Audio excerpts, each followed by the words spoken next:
Beberapa tahun terakhir nih kan sosial media booming banget ya. Kita lihat ya, mulai dari Facebook, terus habis itu Twitter, terus habis itu sekarang ada Instagram, nambah lagi TikTok dan lain sebagainya ya. Jadi seru sih sosial media ini karena memberikan kontrol terhadap konsumen, terhadap orang-orang biasa untuk juga punya akses, bukan cuma akhirnya jadi penikmat media doang, bukan cuma jadi penonton doang, tapi juga bisa jadi produsen. Akhirnya juga dampaknya banyak, positif dan negatif ya. Banyak anak-anak muda yang sekarang punya harta melimpah gitu ya. Mobil punya, masih muda umur 20-an atau 30 awal gitu ya. Punya mobil sport keren gitu kan. Padahal orang udah kerja 15 tahun, 20 tahun, 25 tahun gitu ya. Bahkan sampai level direktur pun belum tentu bisa beli mobil-mobil sport tadi gitu ya. Nah, terus begitu kita tanya gitu kan, kerjanya apa sih kok bisa punya segini gitu kan, bisa punya banyak gitu kan. Macam-macam, ada yang bilang YouTuber, ada yang bilang selebgram, TikToker, influencer, endorser, macam-macam lah. Pokoknya semua yang bermain di ranah sosial media, dan mereka juga akhirnya bukan cuma punya mobil keren doang ya, punya rumah mewah, bisa beli jam Rolex, bisa pamer-pamer kekayaan dalam tanda kutip ya, terus makin ramai dibahas ya, walaupun terus nggak sedikit juga yang terjerat kasus ya. Nah, tapi profesi-profesi ini mendadak memang jadi panen gitu kan, dan brand-brand tuh juga mulai ngantri untuk minta di endorse. Karena banyak yang dengerin gitu kan, banyak yang nonton, banyak yang ngikutin di sosial medianya gitu kan. Bayarannya pun serem-serem.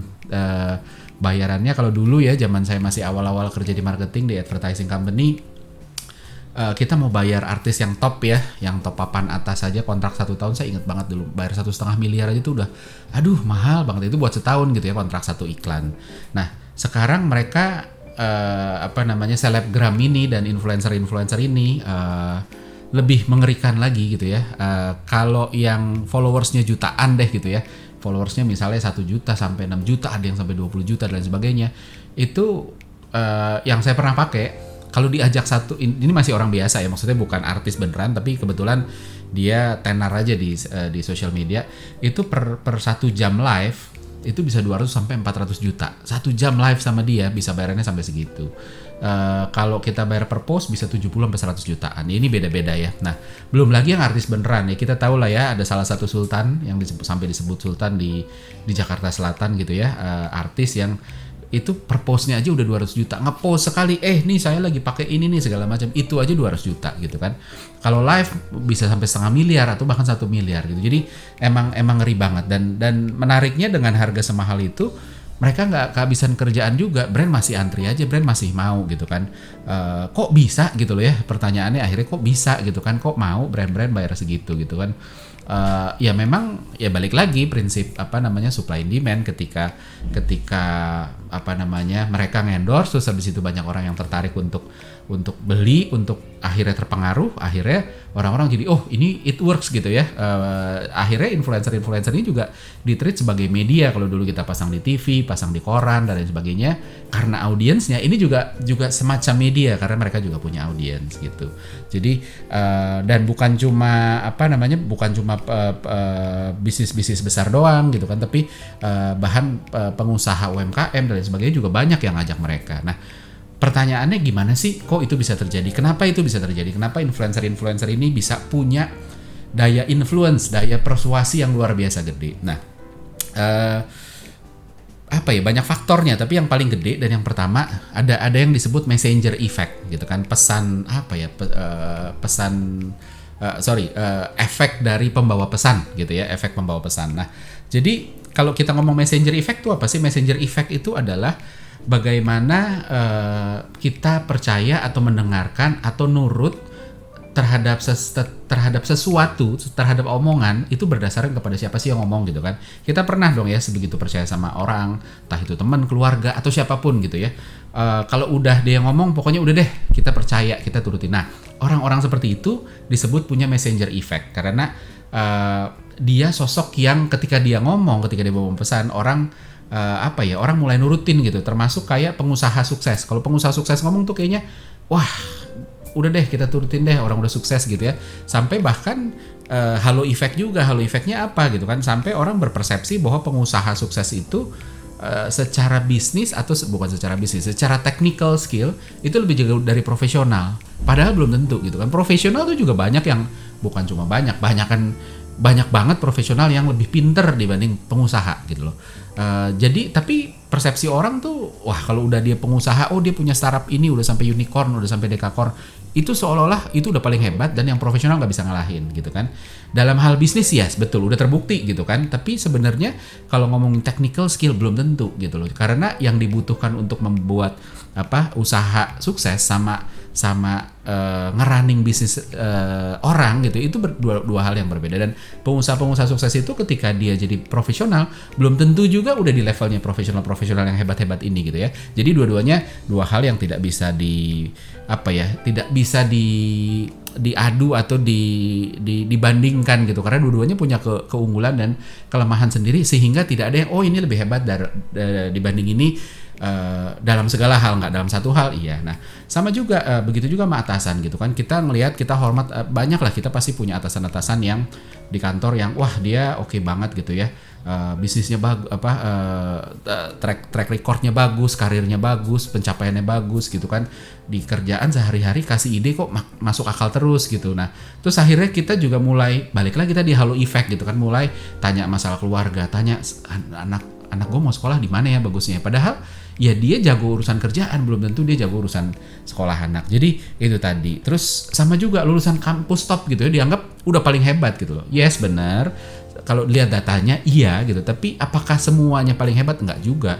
Banyak juga orang-orang hebat datang dari kampus yang sebenarnya biasa-biasa aja, yang tidak terlalu yang tidak terlalu wah gitu. Bahkan kalau ngomongin prestasi, ini ada menarik.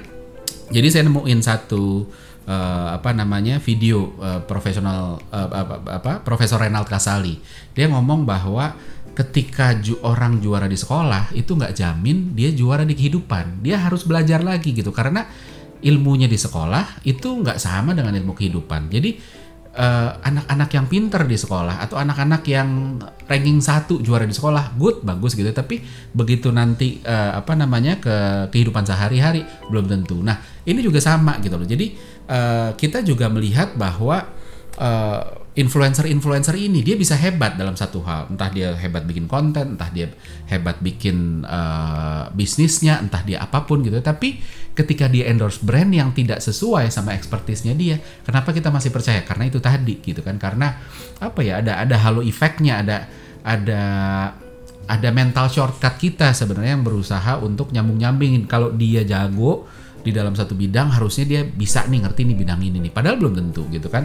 Terus ada lagi nanti kalau udah sampai lebih jauh lagi namanya muncul placebo effect. Kalau udah dia ngomong tuh kayaknya wah udah deh tenang deh kalau saya pakai produk yang di endorse sama seseorang yang saya percaya banget, entah itu influencer, entah itu artis, entah itu atasan, entah itu siapa, wah ini bagus banget deh, padahal belum tentu karena produknya, bisa aja karena sugestinya, placebo effect tadi gitu ya. Jadi itu juga hati-hati. Nah influencer tuh punya kekuatan ini gitu ya. Jadi endorsementnya seolah-olah menggaransi bahwa orang akan ikut gitu kan. Terus akhirnya orang ikut gitu karena messenger effect itu. Nah terus kedua, orang mau ngikutin pesan endorsement dari influencer juga karena mau bangun kedekatan. Ketika kita ngefans sama seseorang, kita mau ngerasa dekat sama dia, dan salah satu cara untuk supaya kita ngerasa dekat adalah kita nurutin apa yang direkomendasikan dia, kan gitu ya. Kalau kita suka sama orang dan naksir deh gitu ya, kan apapun yang dia omongin kita akan turutin gitu ya, atau sebagian besar yang dia omongin kita akan turutin gitu. Dan jadi ini juga sama. Nah jadi ini juga di level influencer ini juga sama. Ketika influencer ngedorong sesuatu untuk ngebangun kedekatannya, dan ini terjadinya banyak di bawah sadar ya, kita nggak sadar, terus orang yang gue idolakan aja pakai gitu kan, dan dia mengendorse ini, jadi gue juga pakai gitu kan. Nah itu terus secara fisiologis lebih menarik lagi gitu, ketika orang ngefans sama seseorang apapun, misalnya saya ngefans sama siapa ya, misalnya saya ngefans sama Charlize Theron gitu ya. Nah terus abis itu apapun yang berbau Charlize Theron itu men-trigger pleasure pathway di otak saya, daerah yang disebut sebagai area kesenangan, kebahagiaan. Jadi setiap denger namanya Charlize Theron aja udah happy, lihat Charlize Theron pakai apa happy. Jadi secara fisiologis begitu, dan begitu ini udah sampai tahap lanjut, kesenangan itu membuat jadi di otak itu nanti kita bahas detailnya di episode lain ya. Tapi secara singkatnya di otak itu ada 2 kontrol gitu kan. Satu itu yang keputusan-keputusan atau pemikiran yang lebih outputnya adalah keputusan yang didorong sama atau didominasi sama emosional, yang satu sama rasional gitu ya. Nah, ketika emosionalnya udah naik, rasionalnya turun. Ketika rasionalnya naik, emosionalnya sulit untuk take over gitu kan. Nah, sayangnya emosional ini selalu lebih kuat dibanding rasional. Nanti detailnya kita bahas di selanjutnya. Nah, suka sama seseorang, mengidolakan seseorang secara fisiologis itu akan nempel ke emosional. Sehingga ketika sudah masuk, nah ada area otak namanya prefrontal cortex, itu executive brain, itu tempatnya ngerem, tempatnya kita bisa mikir logik, itu nggak bisa banyak ngomong karena dia kalah sama emosional ini, jadi didominasi, sehingga orang akan nurut aja, jadi kayak orang sakau gitu, segala cara dilakukan, pokoknya yang penting gue dapet deh, lain sebagainya, termasuk cara-cara yang nggak logis gitu. Makanya kalau orang sakau kan mulai dari utang, jual barang, sampai nyolong, sampai apapun gitu kan, karena sudah didominasi sampai ke arah sana gitu. Jadi rasa nikmatnya untuk bisa comply sama idolanya atau sama sesuatu yang disukain kalau di sakau ya, itu udah sebegitu nagihnya sampai emosionalnya itu tergerak menjadi membesar sekali, mendominasi, dan rasionalnya turun gitu. Jadi influencer pun juga punya daya itu. Nah, selanjutnya lagi secara sosial gitu ya. Jadi kita pernah bahas bahwa secara sosial setiap orang itu pengen comply, pengen jadi bagian dari satu tribe, satu kelompok yang punya identity, entah identitinya lebih keren, lebih kaya, lebih apa gitu ya. Nah, sama ketika kita mengidolakan seseorang, followersnya mereka, orang-orang yang menjadi idola mereka itu jadi kayak tribe, kita bangga menjadi bagian dari sana, dan untuk bisa itu kita comply gitu kan. Kita juga muncul FOMO, fear of missing out gitu kan. Kalau saya nggak ikutan nanti saya nggak dianggap keren gitu, karena yang keren tuh yang begini gitu kan. Jadi itu akan muncul. Terus habis itu kita juga ngelihat ketika kita sudah mulai bagian jadi tribe itu, kita mulai ngelihat sama kayak kita suka klub bola gitu ya. Saya suka Chelsea misalnya gitu ya. Mulai lihat deh kanan kiri, orang-orang kok mulai pakai baju jersey Chelsea ya, mulai punya aksesoris Chelsea. Saya juga jadi pengen, karena kita menavigate dari orang-orang. Jadi si influencer ini mempengaruhi orang-orang pertama ini mempengaruhi orang-orang selanjutnya untuk ikut-ikutan pakai juga. Karena memang pada dasarnya manusia itu punya namanya mirror neuron gitu ya. Jadi mirror neuron itu adalah satu saraf, satu sistem saraf yang membuat kita pengen mengcopy atau menyamai orang-orang tertentu, entah orang-orang di yang dekat sama kita, yang berada di kelompok yang sama dan sebagainya. Jadi kita pun juga pengen nyamain sesuatu yang dilakukan oleh idola, termasuk hal-hal yang dia lakukan. Jadi karena dari sana, jadi sebegitu powerfulnya influencer, makanya kalau orang sudah sebegitu ngefansnya, udah follow ya, itu abis itu kalau orang Jawa dulu bilang kayak kebo udah dicocok hidungnya, ngikut aja kemana aja gitu. Nah, tipsnya buat kita para brand owner gimana? Pertama itu kita harus sadar bahwa ini sebegitu powerful ya. Tapi kita juga harus sadar, ada 2, harus sadar bahwa ini cuma pembuka jalan gitu ya. Jadi produk kita bisa jadi dikenal ketika influencer yang powerful ini mengendorse, karena dia punya punya coverage, dia punya followers yang banyak gitu ya. Tapi pada akhirnya namanya emosional pun bisa turun gitu. Euforia tuh bisa turun. Ketika turun logisnya naik. Nah, ketika logisnya naik, orang akan pikir sebenarnya worth it nggak sih gue spend ini. Kecuali kalau levelnya udah di fanatik ya, itu logikanya nggak bisa naik gitu, karena udah bener-bener udah didominan. Begitu denger itu langsung emosionalnya yang naik dan logikanya nggak bisa naik. Tapi kalau itunya belum, pada akhirnya nanti orang akan ngelihat worth it nggak sih gue gue ikutin sesuatu yang diidolakan idola gue, yang di endorse sama idola gue, kan nggak juga gitu. Nah, jadi kita juga harus sadar dan nggak bisa terus ya udah produknya apa aja udah kita pakai endorser yang paling top aja nanti juga naik. Nggak semudah itu, karena orang balik lagi beli produknya bukan beli influencernya. Nah, terus yang terakhir yang juga harus dipegang adalah balik lagi belajar behavioral science. Orang-orang yang ngerti behavioral science, beban dan tanggung jawab terbesarnya adalah tetap tahu etika.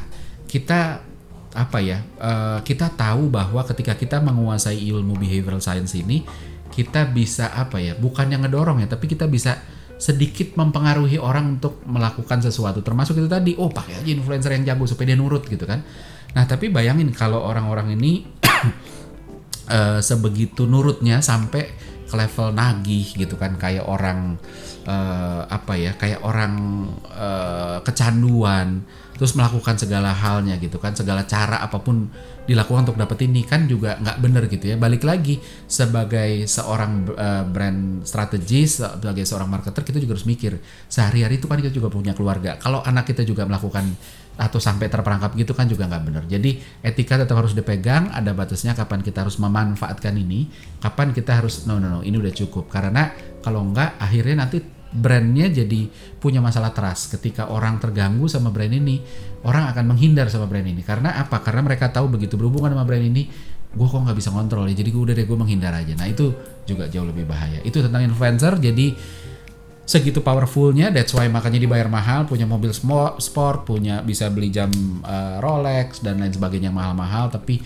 powernya emang segitu gede dan tanggung jawab kita sebagai marketer tetap dituntut ya.